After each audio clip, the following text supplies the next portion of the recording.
Hare Krishna, please accept my humble obeisances, close to Prabhupada. So we are continuing our discussion on chapter 9 of Bhagavad-gita, the most confidential knowledge. And we will resume the discussion from verse 20.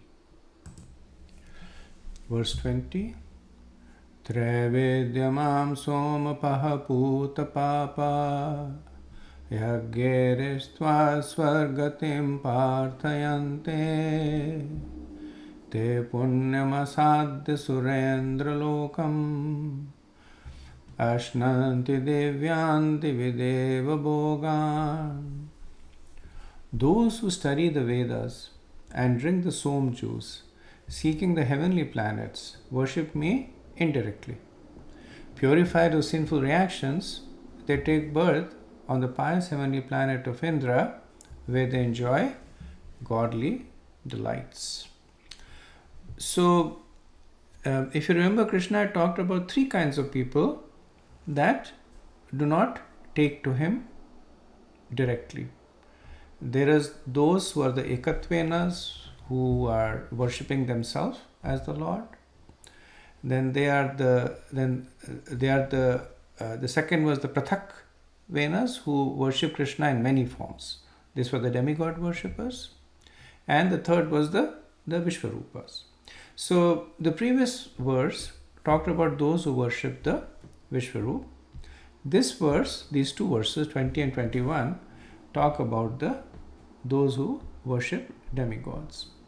So the mode of worship over here is specifically those of the demigod worshippers.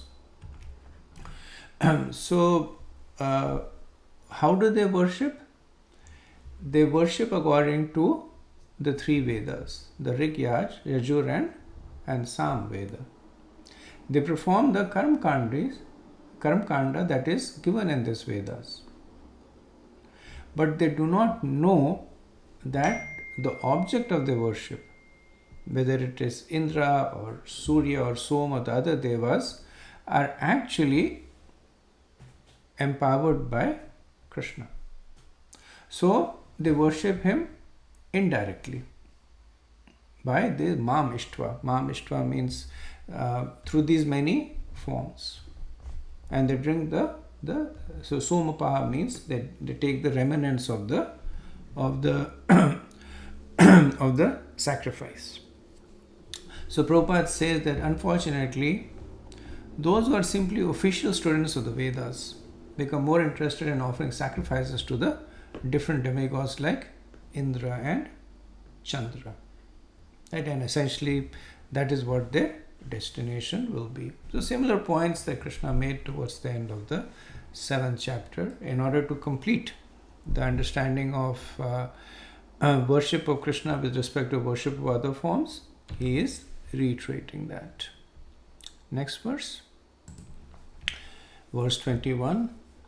Tetam bhuktva svargalokam vishalam Shina punyamartya lokam vishanti Evam trai dharmam anuprapanna Gata gatam kama kama labante.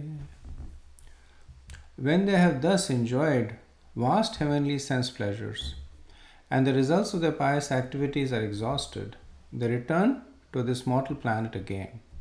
Thus those who seek sense enjoyment by adhering to the principles of the three Vedas achieve only repeated birth and death. It's a very important verse, often quoted also, which talks about the limitation of those who worship the demigods. So the previous verse talked about those who worship the demigods according to the Trivedyas, according to the Karma Kanda rituals in the three Vedas.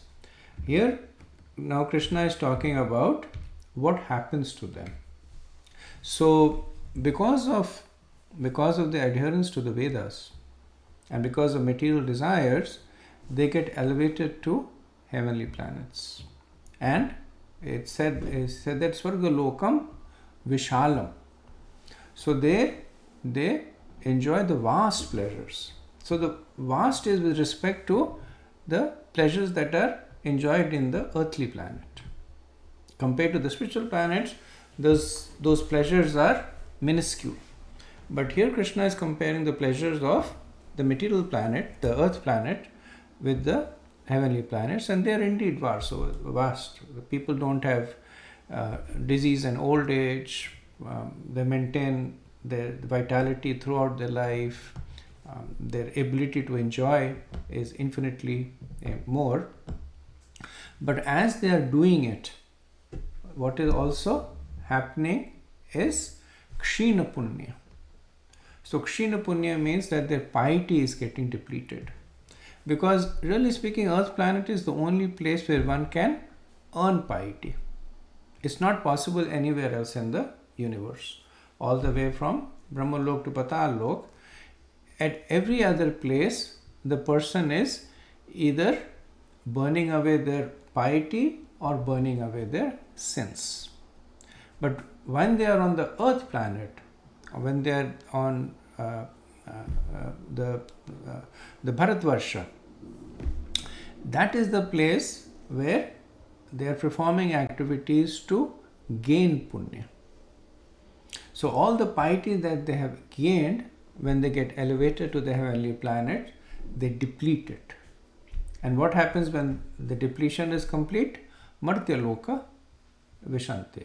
So they fall down to the mortal earth. Now, factually speaking, every planet in the universe is Martya loka. And we have already seen that earlier when Krishna describes a shashvatam, dukhalyam, temporary. So death is a symptom of this temporary existence. So Earth planet is specifically called Martya Lokam for a couple of reasons. One is the lifespan over here is short. So compared to the heavenly planets, so Indra lives for 1 day for one manvantra. So literally hundreds and millions of years. And even the minor demigods, they live for tens and thousands of years. So the lifespan is much longer. Even though they die, but their lives are much longer. And the second, probably more important distinction is that death in the other planets is it comes at a predetermined time. So on the Earth planet, death can come at any time. A person may die when they are young, even before they are born. So death is unpredictable. But in the Svarglok, all the residents, they will live for their prescribed duration of life. And when that duration ends, then they die. So that is why sometimes they refer to as Amar Lokam. Not because there is no death. Amar means no, literally means no death, but they are called Amar Lokam not because there is no death, but because there is no untimely death over there. So Krishna talks about what happens to the demigod worshippers, that kama, because they desire this sense enjoyment, they will enjoy Vishalam, Swargaloka Vishalam. And once their punyakshine, once their pious activities are exhausted, then Martya Lokam Vishante. Then they fall down to the material world. Next verse. Verse 22. Ananyas chintayanto mam ye jana paryupasate tesham nityabhiyuktanam yogakshemam vahamyaham. But those who always worship me with exclusive devotion, meditating on my transcendental form, to them I carry what they lack and I preserve what they have. Very important verse in the Bhagavad-gita that gives a lot of sustenance and hope to the devotees. So Krishna was so far speaking about those who have misplaced faith. And as I noted that 3 kinds of people were talked about: those who worship themselves as God, those who worship the demigods, and those who worship Krishna's universal form. So Krishna really doesn't speak about the first kind. He considers them not even worthy of mentioning, because their destination is simply repeated birth and death and hellish conditions. He speaks about those who worship the universal form, talks about the 33 items, representative items, not exhaustive, and the universe that they can focus on. And then he speaks about the demigod worshippers.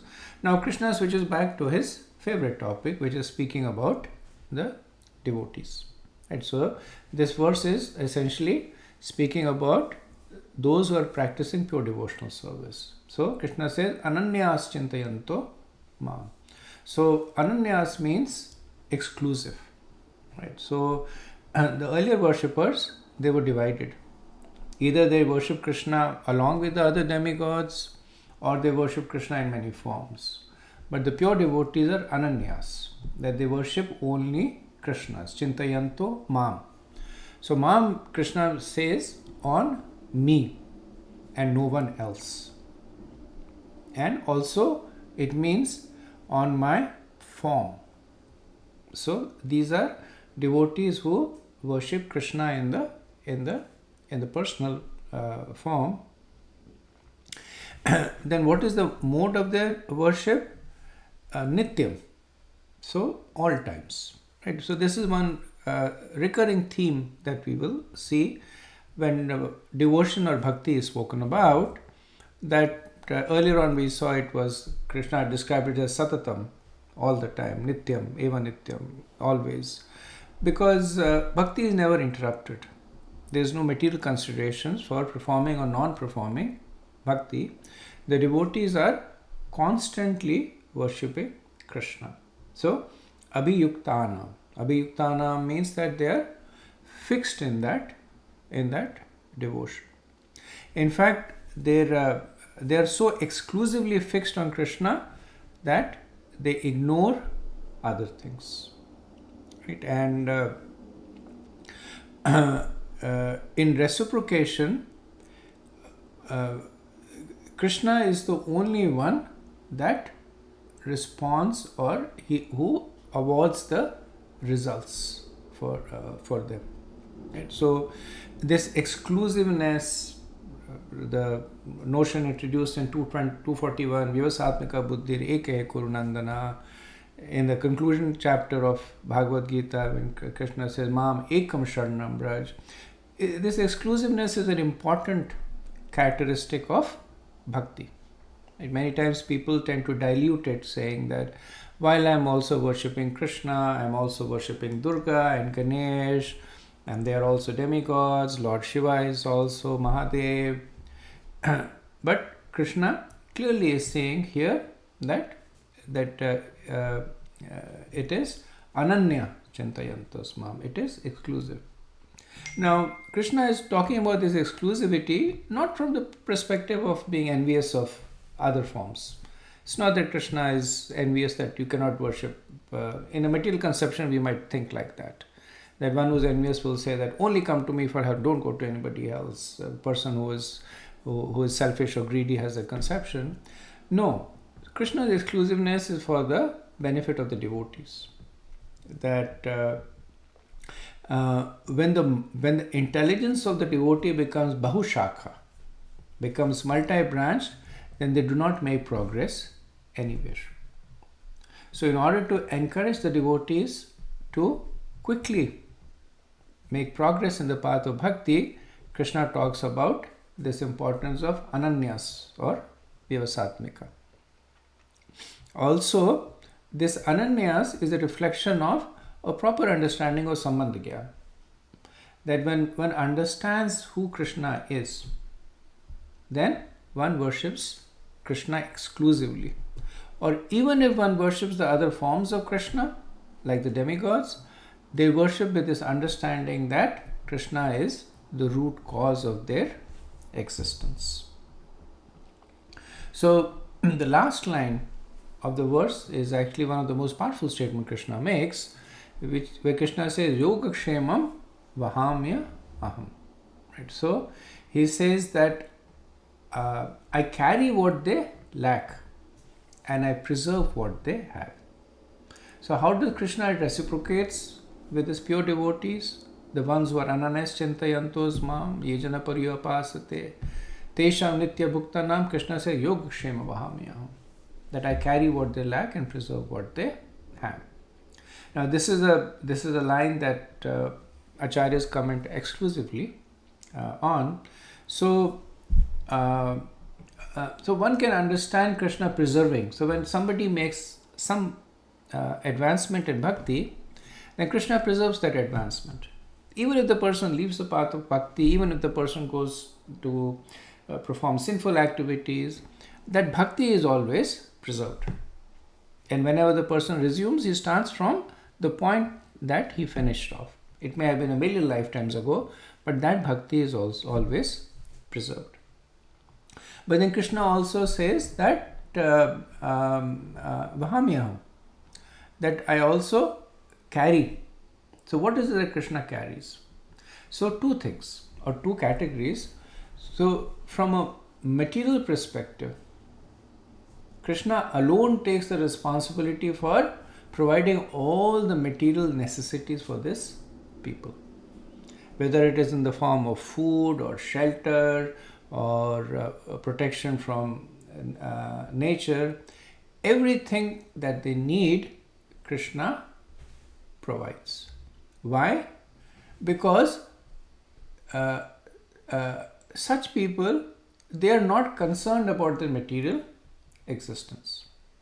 Right? So they are ananya jana. They have only made Krishna as the goal, not even looking for the next meal. Now remember, this verse is talking about Shuddha Bhaktas, pure devotees. So they are so surrendered to Krishna that they don't even care about where they will get their food, where they will get a roof on their house.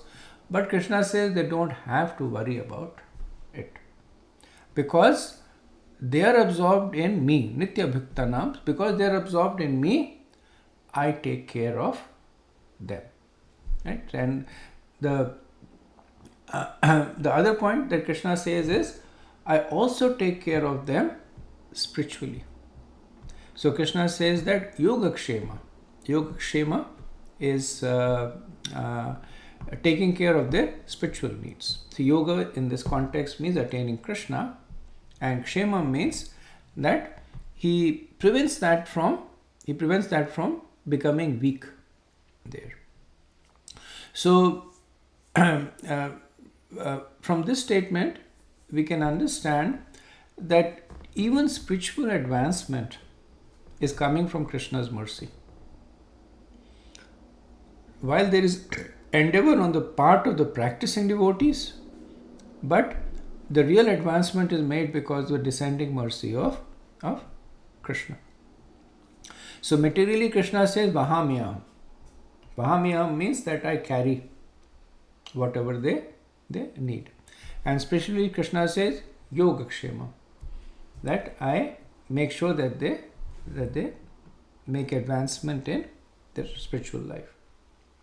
Same point will be made again by Krishna in the 12th chapter in verses 6 and 7.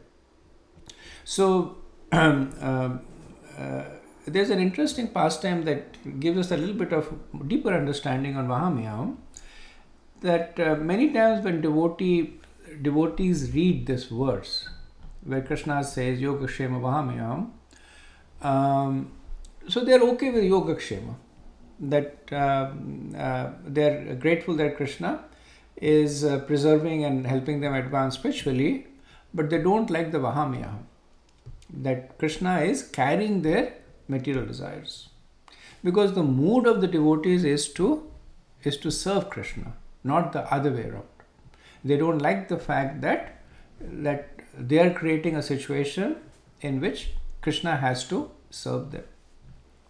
There's the pastime of the 6 Goswamis where Raghunath Das Goswami, he was very renounced, and he would sit out in the scorching sun and chant, and he would lose external consciousness, but simply focus on chanting. And once Sanatana Goswami saw that Srimati Radharani was standing with the sari, with the pallu of the sari, giving shade to Raghunath Das Goswami. And then Sanatana Goswami actually chastised him, saying that you built a bhajan kutir for yourself, so that you don't have to take service from Srimati Radharani. So another time he was chanting out in the midst of the jungle, and there was a tiger close by, and Sanatana Goswami saw that Krishna was standing there guarding with a sword in hand. And again he chastised Raghunath Das Goswami that this is not our mood. We don't take service from Krishna, or rather we give them service. So that's why Krishna uses specifically the word Vahamyam, that I carry. So carrying means that he does it happily and voluntarily, like a mother carrying a child.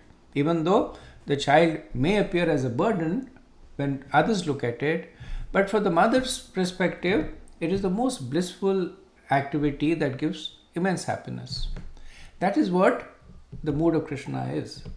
That because these devotees have given everything to Krishna, like Ananyas Chintayatasvam, they have nothing else, right? And Abhyuktanam, they're constantly fixed, Nitya, always worshipping, Pariyapasate. So everything they have given to Krishna.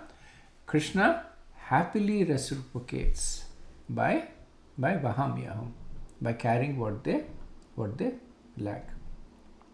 Srila Prabhupada, in one of the lectures, he gave in 1966 in New York, he speaks about a great devotee called Arjunacharya, and he was writing his commentary on the Bhagavad-gita, and when he came to this verse and he saw the line Yogakshema Vahamyam, then the literal translation of it is, as Srila Prabhupada has written, that Krishna says that I myself take the burden to deliver my devotees. So, but Arjunacharya, in the mood of a pure devotee, he found it difficult to accept that. So then with his pen he crossed out the translation, and then he wrote saying that Krishna through his agents delivers his devotees. Because he said, why should the Lord come? The Lord is great, the Lord is all powerful, he can simply empower somebody to come. So through his agents Krishna helps. So he crossed out that the translation where Krishna says, I bear the burden and deliver, and instead of that he wrote, I send some agent who delivers.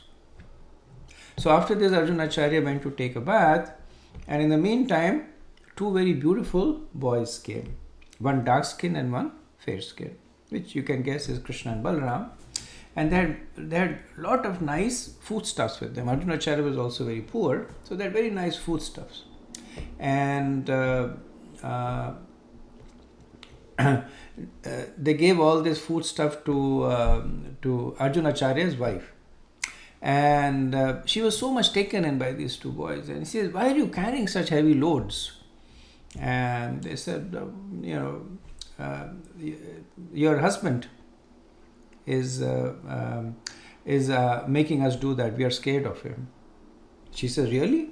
She said, yes, he actually beats us. And they showed their back, and there were lines over there that looked like somebody had beaten them with a stick. So they went away, and Arjunacharya's wife was now really upset at him. So anyway, whatever food they had, she cooked, and she was so upset that she sat down and started eating it. So when Arjunacharya came, he was shocked, because in Vedic tradition, the wife eats only after the husband. So he was shocked to see that his wife was sitting and eating without him eating. So she asked, what's going on? So she was very angry with him, and she says that, I thought you were a Brahman, I thought you were gentle, and what do you do going around beating young boys? And Arjuna just said, I never beat anybody. She said, don't lie to me.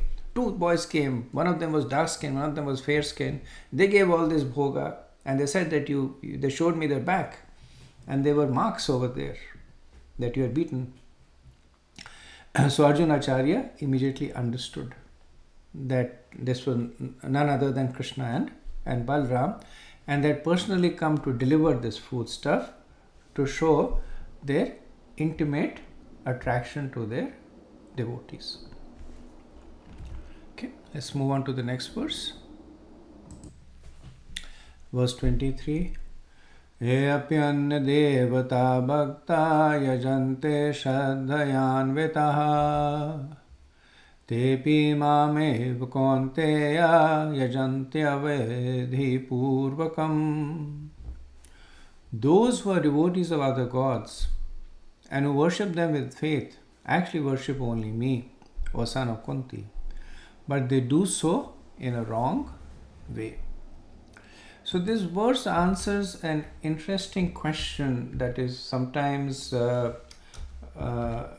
put by those who worship demigods, that if the demigods are actually representatives of Krishna, then the worship of the demigods should also be at the same platform as worship of Krishna. In the 15th verse of this chapter, Krishna himself says that the demigods are actually my representatives. Right? So he says they are me in my many forms, prathakvena. So in the previous two verses, he had glorified those who worship him directly, to the extent where he says that yogakshema vahamyaham. Right? He gives up his neutrality and says that I help them both materially and spiritually. So why not the same mercy extended to the demigod worshippers? So this verse answers that question. So Krishna says, yes, they do worship me. He says, te tam eva yajante. Eva means certainly. So yes, they certainly worship me, but avidhi purvakam. So avidhi means without following the correct rules and regulation. Because of this, Krishna says they do not make any spiritual advancement because their worship is improper. It is completely material and it is contaminated by the sin of rejecting Krishna. It lacks sambandh gyan. So the process that is followed will not yield the commensurate result. So better to perform even limited bhakti but directed towards Krishna than to perfect the worship of the demigods, because the latter is contaminated by the lack of sambandha gyan. So Krishna gives Srila Prabhupada gives two examples to illustrate this, two analogies to illustrate it. One is the famous analogy of watering the leaves instead of the roots. So one might say that I'm actually still watering, and actually watering the leaves requires a lot more effort, but the plant only takes water from the roots, not from the leaves. So you might actually spend more water and you might spend more time watering, but because it lacks the understanding of where does the plant need the water, the plant will still die. And similarly, the demigod worshippers, they may seem to be performing more intense activities, ugra karma, more austerities, more rituals, but watering the leaves. Now conversely, Prabhupada gives a second analogy that if one accidentally puts one hand in the fire will burn. So even without understanding the potency of fire, if one places the hand in fire, one will get burned. So even if one accidentally performs activities that are happenstance, that are coincidentally predicated of a proper sambandh gyan, they will yield the same potency. So even though so this is known as a gyat sukriti, that sometimes people accidentally perform devotional service without even understanding its potency. They may go and serve a devotee or a deity, or they may fast on Janmashtami. In the Brahma Vaivarta Puran, in the glories of Ekadashi, almost all the situations that they talk about is a Gyat Sukriti, where somehow the person he fasts on Ekadashi accidentally, and they get the mercy. Similarly, there are people who, in the Puranas it's given that Prahlad Maharaj in his previous lifetime, he unknowingly served Lord Nrsimhadev from previous kalpa. So he cleaned the temple. He was essentially there to meet, for a tryst, to meet his beloved. So he thought that let me make things good for our meeting. So he was there in a forest. He cleaned the room, etc. It was an abandoned temple, but it happened to be a temple of Lord Nrsimhadev.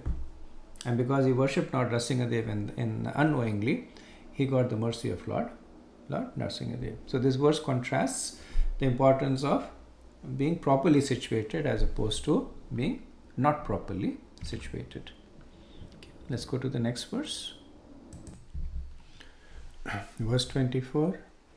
Aham hi sarva yajnanam bhokta cha prabhureva cha natu mam abhijananti tatve nataschavanti te. I am the only enjoyer and master of all sacrifice. Therefore those who do not recognize my true transcendental nature fall down.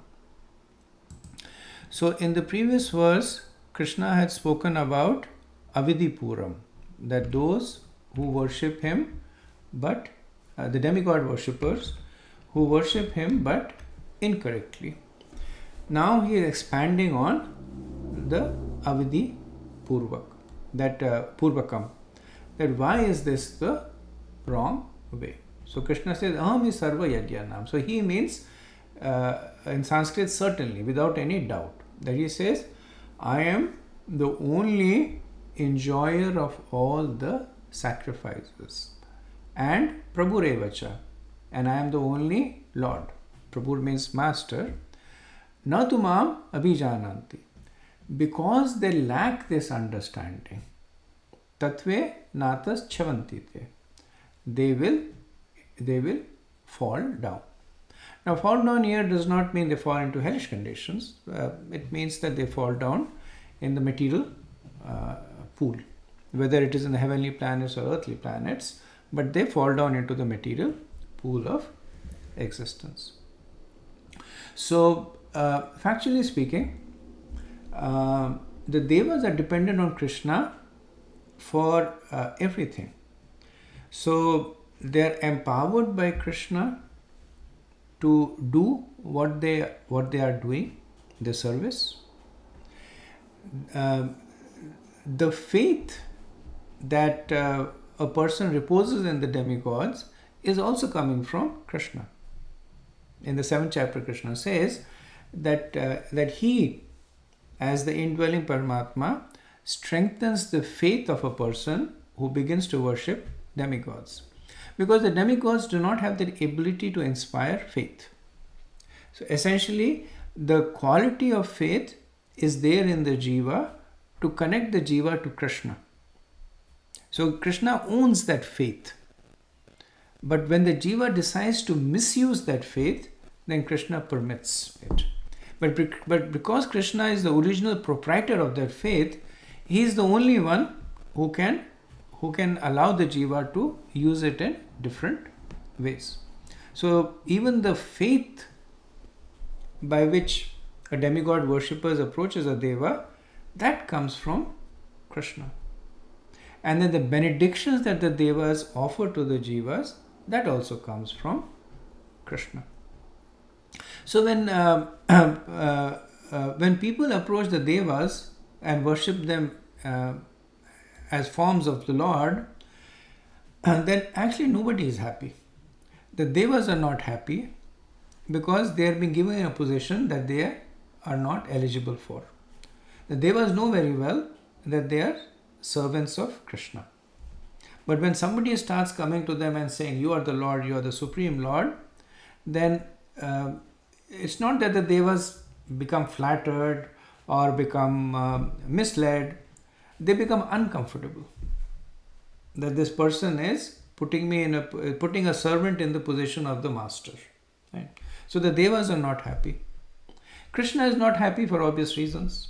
That because of this misplaced faith, the jiva is not able to make advancement, and the practitioner is also not happy because by the worship of the devas they are getting material benefits which are constantly being depleted, and they're constantly in this cycle of birth and death.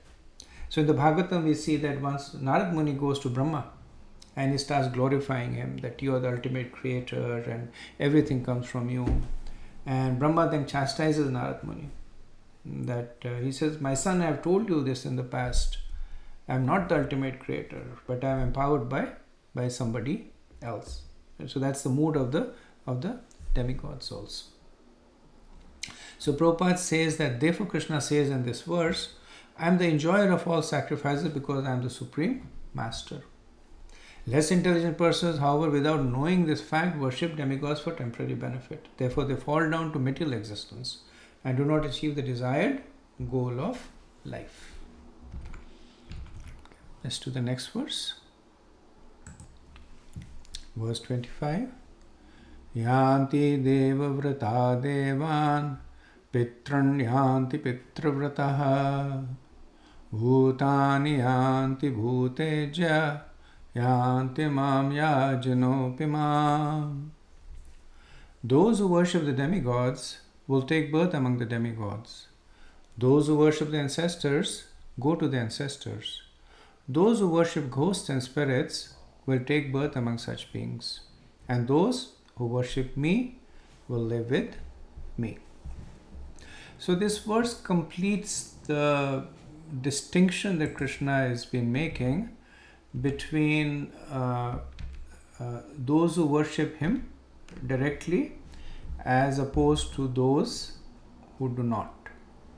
And the logical point that is made here is that because one acquires the destination that they meditate on, one will go to the loka or to the place of their object of worship. So if Deva Vrata, then they will go to Devlok. If Pitra Vrata, so Vrata is worship. So those who worship the ancestors, right, Pitrayanti, they will go to the planet of the Pitras, Pitraloka. And Bhutani Yanti Bhutejiya, those who worship ghosts and spirits. So these are those who do black magic or they do worship in graveyards or animal sacrifices. They go to where the ghost and the spirits live. And Krishna says, Yanti Mam Yajanopi Mam. Those who worship me will reach my destination. So one understanding is the parallelism that Krishna establishes over here. That just like the worshippers of the demigods go to the planets of the demigods, just like the worshippers of the Pitras go to their planets, similarly, my worshippers will go to my planet. Right now, it so happens that Krishna's planet is eternal and imperishable. But he's essentially taking a materially observable rule and extending it. That those who worship Indra will go to Indralok. Right? Those who worship Pitras will go to Pitralok. So those who worship Vishnu will go to Vaikuntha or Golok, Vrindavan. So in this way, he is establishing the uniformity of the reciprocation that comes from Krishna. And the verse also talks about the inferior destination of those who do not worship Krishna. Because while the planet of Krishna, the spiritual world, is eternal, imperishable, not true for the other destinations, whether they are good or bad. So the Devalok is in the mode of goodness, the Pitralok in the mode of passion, the Bhutani, that of the ghosts and the spirits, in the mode of ignorance. So regardless of whether the person is worshipping in the mode of goodness, passion or ignorance, the destination will be material and will be perishable. So in this way, Krishna is once again encouraging us and the others to invest our time and effort into that which is imperishable. As Srila Prabhupada writes in the purport, unfortunately, many people have no information of these sublime planets where Krishna and Vishnu live. And because they do not know of them, they fall down. Even the impersonalists fall down from the Brahma Jyotir. The Krishna consciousness movement is therefore distributing sublime information to the entire human society to the effect that by simply chanting the Hare Krishna mantra, one can become perfect in this life and go back home, back to Godhead. Okay, so we'll stop over here. In the next discussion, we should be able to complete this chapter. Thank you very much. Srila Prabhupada ki Jai. Hare Krishna.